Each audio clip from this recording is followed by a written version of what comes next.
Hey, did you hear about that guy named Humpty Dumpty? I mean, he was sitting on this wall, and then he had this great fall, and they say all the king's horses and all the king's men couldn't put him back together again. You know, I was a very fortunate man, young boy, when I was growing up. I'm a fortunate man today. But back then, I had an Uncle Hank who lived alongside of me. He was an expert fixer-upper. And that was a good thing, especially me being the Dennis the Menace of the neighborhood. If it was there, I would break it. And if I didn't break it, I would always take it apart. There was only one problem with that. I'd take it apart, but I could never get it to go back together again. Thank God for Uncle Hank. He knew how to fix it.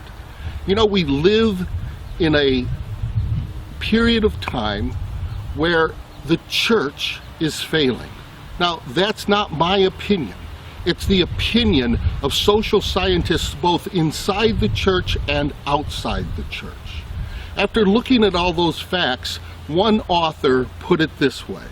He said, we are sputtering. We are losing people. We are bleeding. We have ineffective discipleship.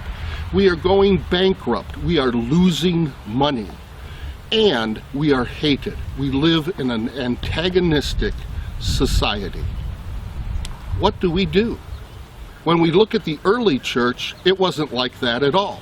In fact, between 100 AD and 300 AD, the church grew from 25,000 people to over 20 million people. And most of those people were living a form of discipleship that we have never seen in the North American church today. Maybe that's what's wrong. Maybe we need an expert fixer-upper like Uncle Hank. That's not me. You know who it is? It's Jesus Christ. He set the pattern. He taught the pattern by living it with people. He didn't put them in a classroom.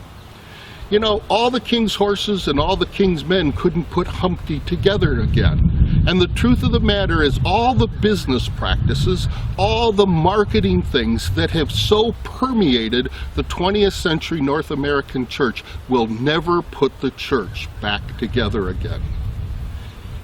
That's what the post is all about in this week's Journeys blog. I hope you really enjoy it. And until we meet again next week, you go out there and by God's grace, you make it a fantastic week that honors and glorifies your Lord and Savior, Jesus Christ.